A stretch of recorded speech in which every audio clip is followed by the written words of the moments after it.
I suffer with a condition called Charles Bonnet syndrome, or visual release hallucinations if you want to get more technical. It's a condition that's far more common than you might realize.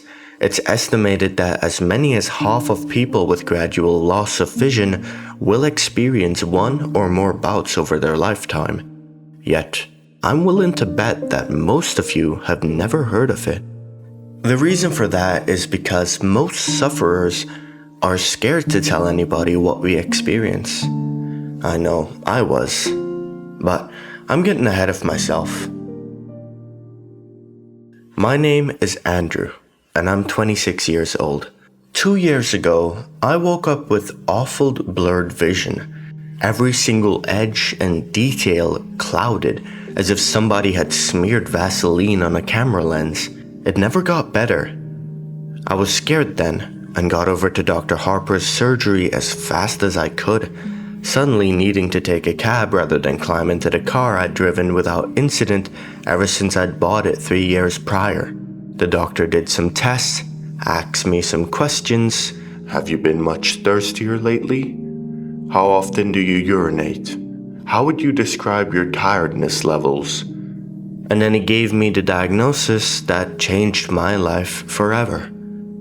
Diabetes, type 1. He explained to me that I would need to take insulin shots with every meal, that eating the wrong foods without monitoring my blood sugars could see me drop into a coma or worse.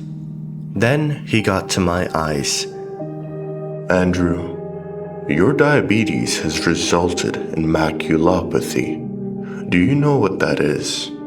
I shook my head dumbly, already reeling with the shock of my diagnosis, and Dr. Harper went on. It's when the diabetes affects the blood vessels at the back of your eye, blocking them and causing them to leak into the macula, the central part of your retina that helps you perceive color and fine detail. When these blood vessels leak into the macula, it can cause significant damage.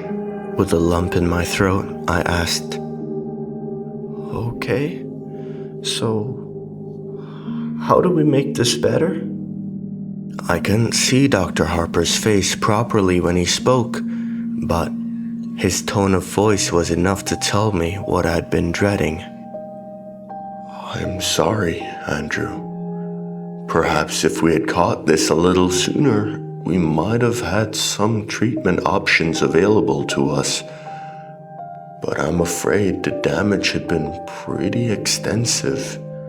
We can take steps to arrest the development of the condition, but I'm afraid it's irreversible. I felt as if my world had come crashing down around me. I was just 24, still at my physical peak. I was active, playing basketball and cycling a couple times a week. And now, my health, my body, and my sight had been taken from me. The first 6 months were tough.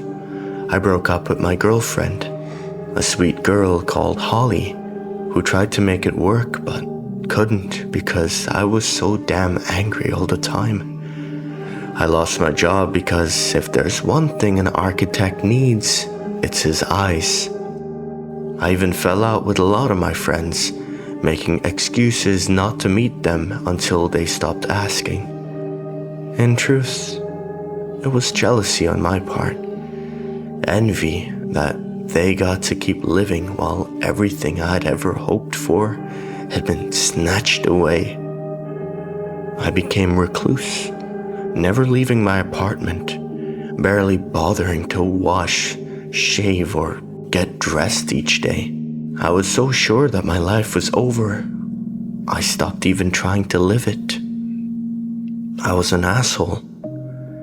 It took me a long time to realize this, but in the end, it was the nurse assigned to visit me at home. A tall, no-nonsense, experienced woman called LOIS who brought this to my attention. You're an asshole. What? So you've got diabetes. Do you know how many people do? Do you think they all hide in their apartments, refusing to get on with their lives?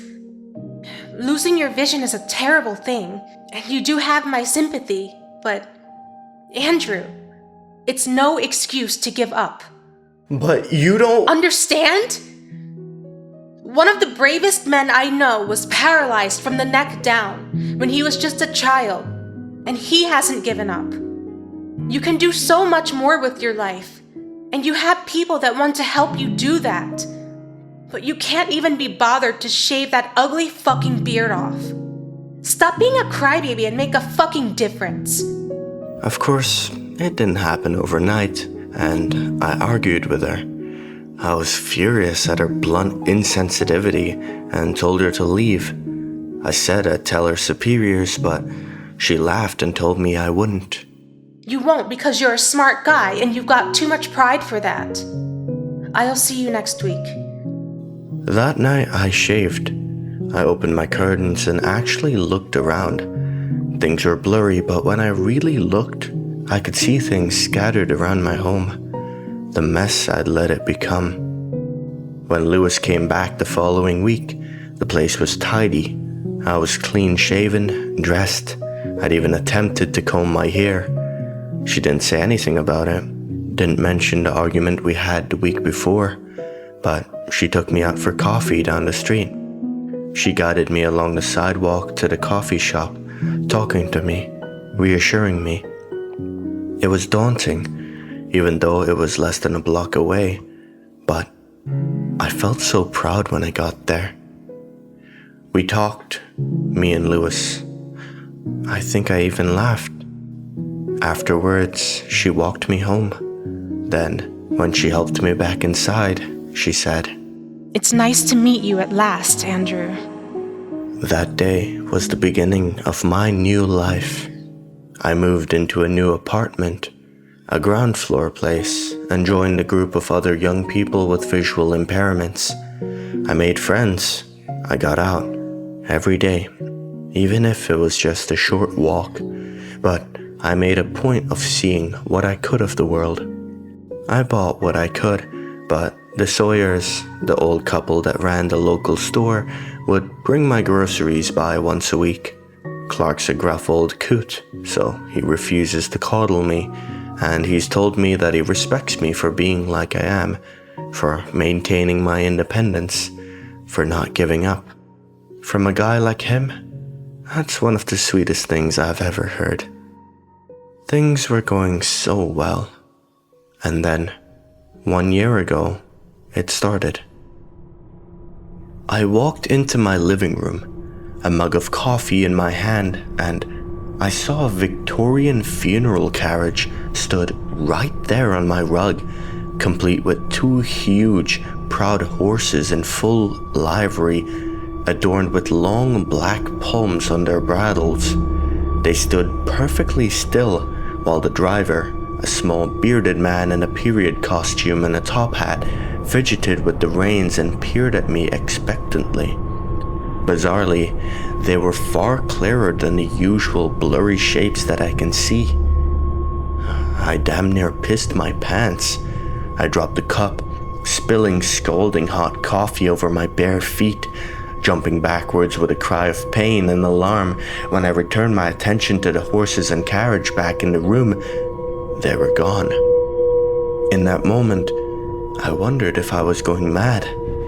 Apparently, most of us do, which is understandable. How would you feel if you'd seen the exact same sight in your home? Unless you're Jack the Ripper, I imagine many of you do not have a coach and horses just laying around. I certainly don't. Eventually, after much quiet swearing to myself and more than a little self-delusion, I managed to convince myself that I had not seen what I thought I had, that it was merely a vivid daydream. This seemed to work, and I got on with living, even if I entered the same room a little more cautiously in the days that followed. Finally, I forgot about it. 2 weeks later, I saw a giant, floating, swirling orange ball in my bathroom. I damn near pissed myself again. I stood staring at it. This bizarre, rotating, levitating globe that was a little larger than a beach ball hanging in mid-air over my tub, open-mouthed for a full 10 seconds before finally screwing my eyelids tightly closed and whispering to myself, "That isn't here. That isn't here." After 5 seconds, I opened my eyes again. It wasn't there. Have you ever had cause to doubt your own sanity? To wonder whether what you perceive is truly there, or if your mind has betrayed you? Honestly, compared to the loss of my vision, the prospect of losing my wits was so much more terrifying. I'd fought against adversity and took pride in the fact that I'm not just a survivor. I'm somebody who is living his own life. How could I do that if I was insane? I barely slept that night, and I remained jumpy for days afterwards.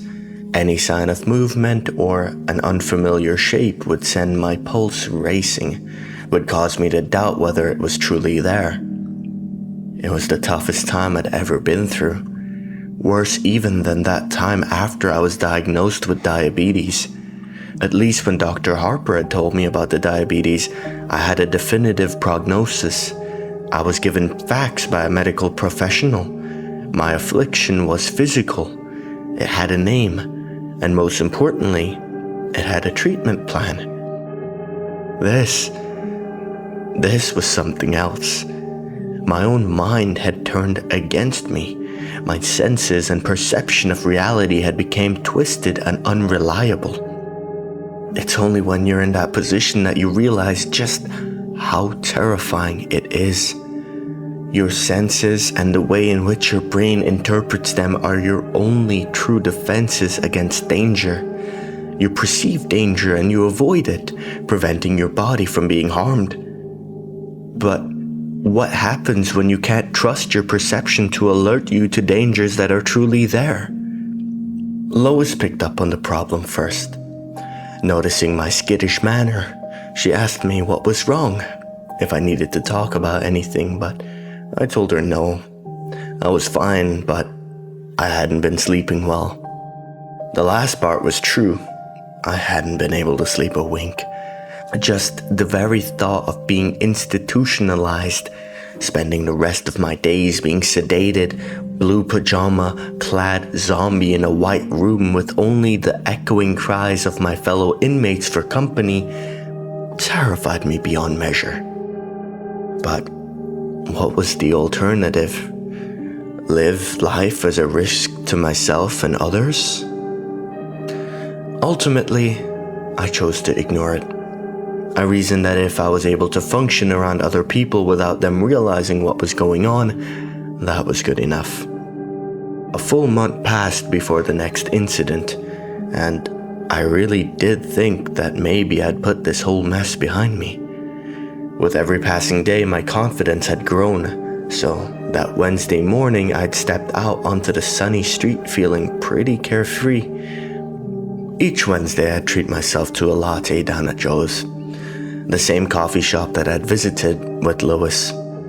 It was a custom that gave me a great deal of pleasure, one that had seen me forge friendships with other regulars as well as the staff, including Joe himself. I made my way down the street, white stick in hand. I glanced about me, taking in the colors and shapes of the world around me. I enjoyed the feel of the sun on my face and the sounds of the birds singing. It was a good day. Then I saw them. A party of pilgrims, 6 of them, all dressed in settler-era attire, sitting cross-legged on the asphalt. They didn't look at me. Instead, they were engaged in a heated yet strangely silent conversation. I froze, staring at them. Still, they argued, gesticulating furiously at one another. However, I couldn't hear their angry voices, despite the fact that, judging by their ill temperament, they must be screaming at one another. paralyzed by shock, the white stick fell from my numb fingers, clattering onto the sidewalk. I turned to leave, desperate to flee from the haunting sight of the colonialists on the road, but I was so panicked, in such a hurry that I'd stepped on my own cane. It rolled under my foot, and before I knew it, I'd pitched over, tumbling to a too hard ground below. I didn't quite break my fall in time, banging my cheek hard on the floor and skinning my palms. I heard a cry from a passerby, a friendly, concerned woman who rushed to my side. She knelt beside me, helping me up, applying a Kleenex to my throbbing cheek, which she informed me was now bleeding. I tried to tell her that I was okay, that there was nothing to worry about, but this Good Samaritan insisted on driving me to Dr. Harper's office to get my injuries looked at. Now I think back on it, I'm pretty sure that she knew my obvious distress was nothing to do with the fall. At the time, I was embarrassed and angry, but now I realize I owe her a depth of gratitude. Without her intervention, I don't know how much longer this would have gone on before I cracked up and ended up in an asylum after breaking down through sheer stress. Andrew, why don't you tell me what happened? Dr. Harper asked, gently dabbing at my cheek with disinfectant. I explained that I had just lost my balance, that no harm was done, but I think he saw through my feeble protestations to my underlying agitation. He didn't press, he didn't force the matter. He simply asked what might have caused my clumsiness. Then he asked how I'd been as of late. When I'd finished mumbling my way through the most non-committal answer I could muster, he placed a gentle, reassuring hand on my shoulder. Andrew, why don't you tell me what happened? I burst into tears. I told him how scared I was, how I'd fought so hard for my independence, and now I knew it would be taken away from me. He listened patiently, then asked me to tell him why I ever thought that. I paused, took a deep breath, and thought about it. This was the point of no return. But really, what other option did I have? So with tears running down my cheek, I told Dr. Harper everything. I told him about the horse and the carriage, the orange globe, and the pilgrims. I told him how I'd been living each day in fear, how I was terrified that I was losing my mind.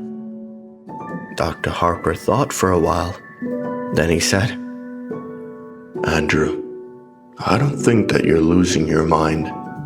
The sense of relief at that moment was so powerful it overwhelmed me, rendering me speechless. You say that even though you've seen these things, you've never heard any noise from them. Have you detected any odors or experienced any other physical sensations, such as touching them? I shook my head no, and he patted my shoulder once again. Andrew, have you heard of Charles Bonnet syndrome? Charles Bonnet who?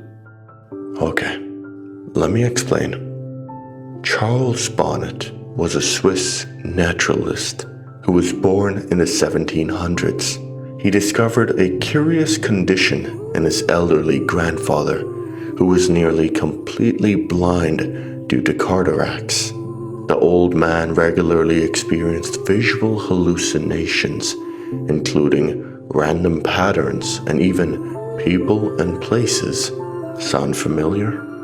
Yes. Am I suffering from dementia? No, Andrew, not at all. Do you know how perception works? In layman terms, your eyes take in light via the iris and pupil, which is then processed via the retina and translated into electrical signals, which are decoded by the brain, which simply organizes these signals into a recognizable image. With me so far? I nodded, finally starting to understand. When the retina becomes damaged, such as those that have undergone muscular degeneration, those signals become warped and jumbled. The brain still receives them, so it does its job, translating those distorted signals into an image. It kind of fills in the gaps for you. Sometimes it fills in these gaps with colors, patterns, creatures, and places that aren't present. This is called Charles Bonnet syndrome. I nearly wept with relief. So I'm not mad? I cried. Not at all. This is an entirely physical condition. Your mind is in full working order. If you were suffering from any form of mental illness, your delusions wouldn't be limited to just one sense. You'd hear those interlopers, smell them, even feel them. This is a condition solely related to your eyes, not your brain. As I left Dr. Harper's office, I felt as if a weight had been lifted from my shoulders. Sure, my vision was still an issue, but now I knew it was only a problem with my eyes, not my mind. I knew I could handle the situation. I was ready to face the world again. Since then, I've had plenty of weird visions. I saw a huge waterfall in the park, complete with a hazy mist and butterflies flittering about it. I saw a Native American warrior, complete with a huge feather headdress, sitting at a stool at a counter in the coffee shop. I saw an intricate and quite impossible structure of scaffolding crisscrossing the entire front of my apartment block. Hell, the 4th of July last year, I even saw a great swooping green dragon in the sky, twisting and cavorting through the air overhead. All looked utterly and completely real, yet now I know they were simply tricks of the eyes. They were no longer disturbing. In fact, I actually came to quite enjoy them, even looking at them as unique and entertaining little shows or works of art that existed purely for my pleasure and nobody else's. I came to welcome them. Then, a month ago, I saw her. It was nighttime. It's always nighttime when I see her.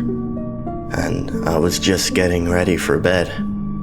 I walked into the kitchen to get myself a glass of water and actually cried out in alarm when I spotted the figure in the corner. She was tall, by far the tallest woman I'd ever seen. Even though she stood hunched, she still had at least 6 inches on me. I was used to seeing characters in dated and bizarre dress, but this was different somehow. It didn't seem like an outfit from any one time. Instead, a bizarre mismatch of items. She wore a tuxedo jacket, figure-hugging and black, tailored to the female body shape over a dirty, ruffled dress shirt. To complete the ensemble, she wore a bright red bow tie. On her hands, which she held out to either side as if shrugging, or maybe feeling for rain, she wore dirty white gloves. Her fingers were disproportionately long, almost spidery, and occasionally they twitched as if she longed to grip and squeeze something in them. On her lower half, she wore shorts the same crimson as her bow tie over opaque black nylons. Her legs were long, lithe, attractive, if truth be told, the legs of a dancer. She also wore red heels, the same hue as her shorts and bow tie, but they sparkled and shimmered, bringing to mind Judy Garland's ruby slippers in The Wizard of Oz. As strange as this ensemble was, I couldn't tear my eyes from her face. Most of it was obscured by a jaunty bowler hat, tipped and tilted to hide her eyes and nose, but beneath the brim of that hat, I could see the deathly pale skin of her face and a grin that sent shivers down my spine. It was wide, too wide, with entirely too many teeth. A smile is meant to be an expression of warmth. It's meant to feel welcoming and benevolent, but the look on this woman's face oozed malice. It felt much like the sort of glee I'd expect from a snake as it corners a rat. However, the thing that startled me the most was that she had a third arm sprouting from her back, curled up and over her head like a scorpion's tail. It was longer than any arm should be, and the hand only had 3 fingers, like a claw. It was pointed straight at me, and as I swore in dismay and stumbled sideways, it seemed to track my movement. I stood staring at the creepy figure for a few seconds, trying to get my head around the situation. She just stood there in the corner, grinning back. Finally, I realized that it was just another one of my hallucinations and breathed an audible sigh of relief. One of the tricks I've picked up over the months of suffering with Charles Bonnet syndrome is to break the line of vision toward whichever stimulus is causing my brain to interpret the images into the hallucination. Think of it like restarting a faulty computer, how refreshing the system debugs it. To this end, I close my eyes and count to 5. Then when I reopen them, the hallucination is gone. So, as I stared at the horrifying malformed figure in my kitchen, I knew that to make the thing go away, I simply had to close my eyes. I'll be honest here. When I counted to 5, I hesitated a little before opening my eyes. If I'd opened my eyes and she was still stood there, smiling that wicked smile at me, I think I might have had a heart attack. She wasn't, and I breathed another long sigh of relief, fetched my glass of water, and went back to bed. The tall woman haunted my thoughts in the days after I saw her. She was different to the other visions I've had. Somehow, she felt more real. It was this agitation that my buddy Jason picked up on when we went to lunch the following Friday. Jason was one of those same friends I'd tried to drive away shortly after I'd lost my vision, yet he'd refused to give up on me, continuing to get in touch week after week. Good friends are hard to come by, but great friends, the one who will be by your side for life, are even rarer. Jason, God bless his kind heart, is one of the latter. "You've got to tell me what's going on, dude," he said as we sat down for pizza. "What do you mean?" "You're so distracted. It's like you're looking for something in here all the time. You've eaten, like, 1 slice of pizza in the time that it's taken me to eat 4. So, I repeat, you've got to tell me what's going on," Jason said, waving a slice of pizza around for emphasis. "It's nothing," I replied, feeling a little stupid. "I just had a hallucination a couple nights ago that really got to me." "I thought you were cool with those now." "Yeah, I am. I mean, I was, but this is different. She scared me." "She? Come on, tell me about it." So I did. I described the tall woman and how she appeared to me. I explained that, unlike any of my other hallucinations, she felt more real, and that she was the first to feature such a weird and unsettling mutation. Sure, I'd seen smaller versions of people in the past, a phenomenon referred to as Lilliputian by medical professionals, but the extra appendages and impossibly distorted face were something I'd yet to encounter thus far, and I think it was that combined with the unnervingly expectant stance that had disturbed me the most. "So, you said she had great legs?" "Shut up, you asshole!" I laughed and threw my napkin at him. "No, seriously, I get it, man.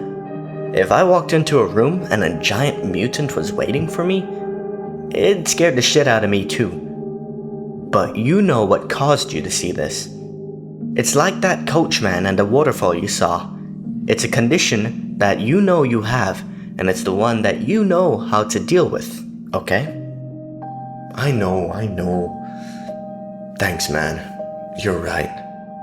I did feel better too, so I smiled at him, took a big bite of my pizza, and changed the subject, asking him about his psycho ex, a conversation he was all too happy to dive into. The next time I saw the tall woman was just under a week later. I was brushing my teeth. I was stood at the wash basin, brushing away, when I spotted a figure in the mirror. She was out in the dark hallway, peeking around the door behind me. That same sinister grin I'd seen before stretched her narrow face into a distorted grimace, the dirty bowler hat pushed down over her eyes once again.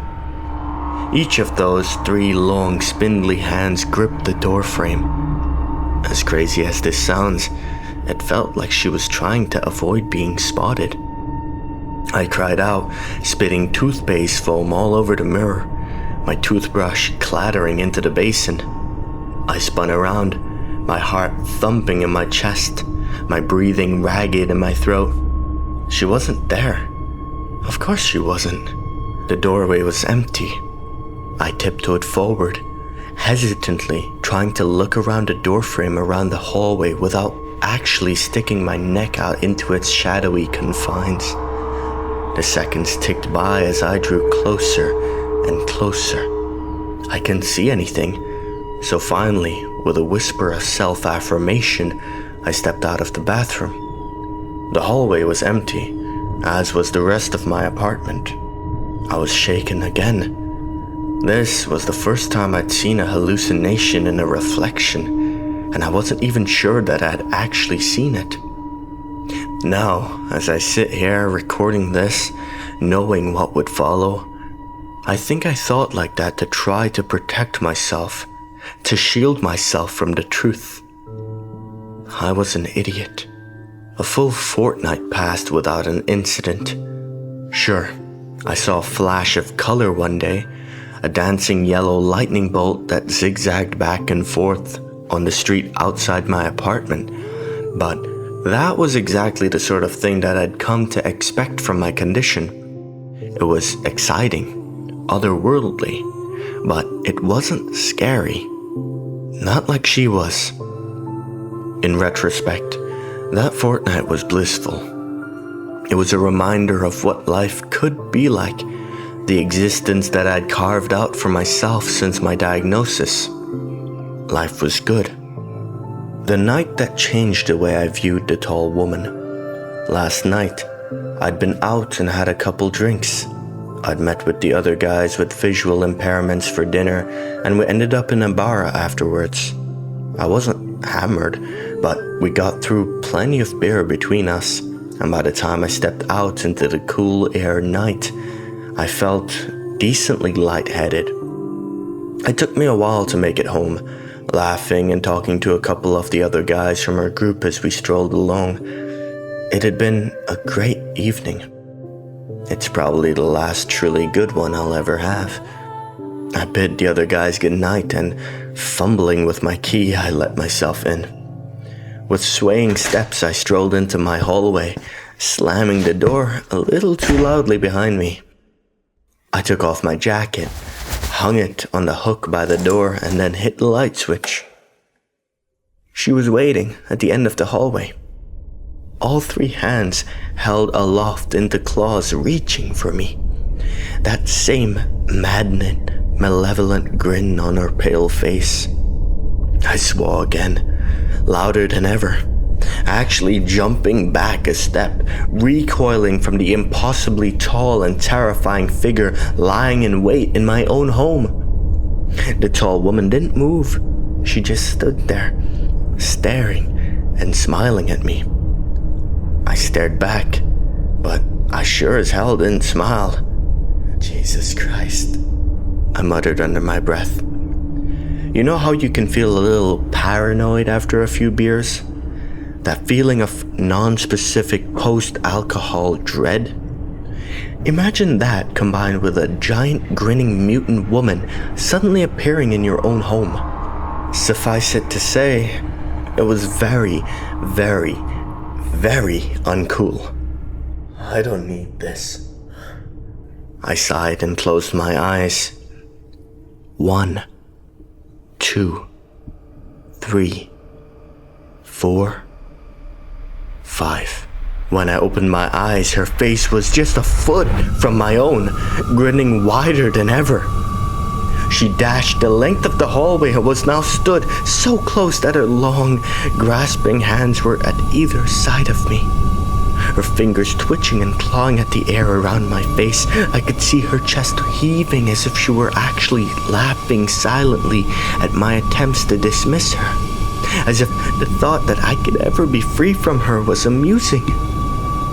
I screamed, a full-bodied shriek of terror, and actually dropped to my knees, covering my head as if to fend off an expected blow. It never came. Finally, I lowered my hands, gasping for breath, shaking. The hallway was empty, the tall woman nowhere to be seen. I stayed there on my knees for a moment, gasping for breath. Then I was on my feet. I turned and ran out of the apartment, out of the building and onto the street. I stood there, shivering, terrified beyond reason, without a clue as to what to do next. Finally, I pulled out my phone from my pocket and made a phone call. Hey, Andy, what's up? Jason, I need you to come here, I said, sobbing. Jason didn't ask why, didn't complain. Instead, he replied, I'm on my way. Less than 20 minutes later, his car pulled up outside and he dashed over to the steps outside my building where I was sitting, shivering. He threw his jacket around my shoulders and asked me what happened, his voice filled with concern. She's in there. The tall woman. She's back. Okay. Come on, man. Let's go in there and check it out. I wish I could say that I was brave when we went inside, but I'd be lying. I cowered behind Jason, one hand on his shoulder as we made our way through my home. Of course, we didn't find a thing. We're talking a giant mutant woman in a pooky little one-bedroom apartment. Where the hell was she gonna hide? Finally, after we'd checked every single room twice, I had to admit that she was gone. I'm sorry, man. I got scared, and I'm sorry, man. Hey, forget about it, buddy. So, I'm here now. Where do you keep your booze? Half a bottle of bourbon later, we were feeling pretty talkative. She's, just kinda different, I get it, he said. It's like you saw something bad and you feel bad, and that's bad. He didn't get it. Dude. You've got Charlie Boney syndrome, and that makes you see shit. So? He waved his hands in the air like a magician would who'd just performed a trick. I know. No, listen, Andy. It makes you see shit. It's just your eyes, yeah? You didn't hear anything. You didn't feel anything. This is how that stuff goes. It's your eyes. And I know it's scary, man, but you've been through, hell and high water in your life so far. You're tough. One of the toughest, bravest guys I know. And you can handle some creepy hallucination, bitch. I laughed. She is a very creepy hallucination bitch, though. He laughed too, and we both took a drink. That could help, he said finally, his voice thoughtful. What, drinking? No, well, yes, it does. I mean, demystifying her. You should give her a name. Something stupid, so she's not scary. I've gotta say, as much as I like creepy hallucination bitch, That's a bit of a mouthful. Yeah, I get that. Suddenly, something he'd said came back to me. How about Helen? I suggested. Helen Highwater. Awesome. Here's to Helen then, he said, then raised his glass. To Helen, I smiled and drained my glass. Jason spent the night on my sofa, mainly because he had too much to drink to even think about getting behind the wheel of a vehicle. But mostly, I think the reason he drank so much was so that he has an excuse to stay and keep an eye on me. I'm glad he did. Knowing that he was there made me feel safer, and I was able to get some sleep. It gave me a sense of security to know that if the strange vision I'd just christened Helen was to appear again, I'd be able to call on him for support. This morning, we both needed support. It feels like a mule kicked me in the head, he groaned when I made my way into my living room. Yup, I replied, my own head thumping. Joe's? Joe's, he replied firmly and staggered to his feet. As we drank strong black coffee and ate muffins, we didn't talk much. Finally, Jason broke the silence. So, you feel cool now? He asked, his mouth full of blueberry muffin. Yeah, I think so. Not still freaked out by you-know-who? Helen? Nah, I don't think I am. I reckon I could handle some creepy hallucination, bitch. Good. That's cool, man. I bet you can. Now, as I sit here cowering in my bathroom, too scared to go out of my apartment, I know we were both wrong about everything. Remember how earlier I told you that the thought of being institutionalized, that the very idea of losing my grasp on reality was the most terrifying thing I could imagine? Now, I'd welcome that, because the alternative is far, far worse. After breakfast, I said goodbye to Jason, and he climbed into his car and drove away. The day passed without incident, and LOIS stopped by this afternoon. She even commented on how upbeat I seemed. She thought I had a lady in my life. I laughed at that, wondering what she would think if she knew the truth. Tonight, still a little wiped from the exertions of the previous evening, I decided to turn in early. I brushed my teeth, washed my hands and face, and got changed.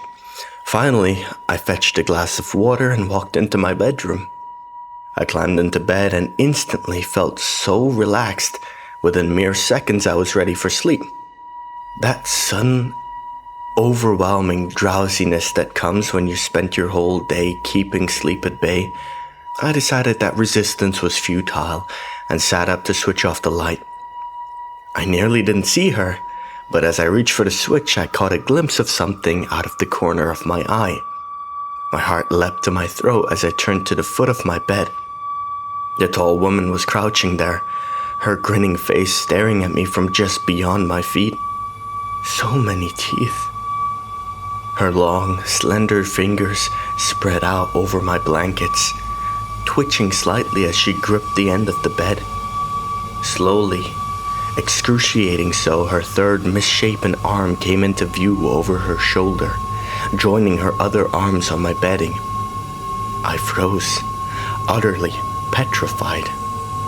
I was at a crossroads here, arriving at a pivotal moment that had been coming for some time. She watched me, grinning as if she was waiting to see what I'd do, cruel amusement flickering across her pale face. But this time, I had enough. You don't scare me anymore. I'm not letting you do this to me. I reached across to the light switch. Good night, Helen, I said triumphantly, then flicked it, plunging the room into darkness. I laid there, a sense of tremendous pride surging through me, and I grinned to myself in my warm, comfortable bed, overjoyed at the emotional victory of overcoming my own fear. And then it happened. The thing that led me here. Something that turned my blood to ice water, my bowels to jelly. Good night, Andrew. Her rasping voice hissed from the darkness.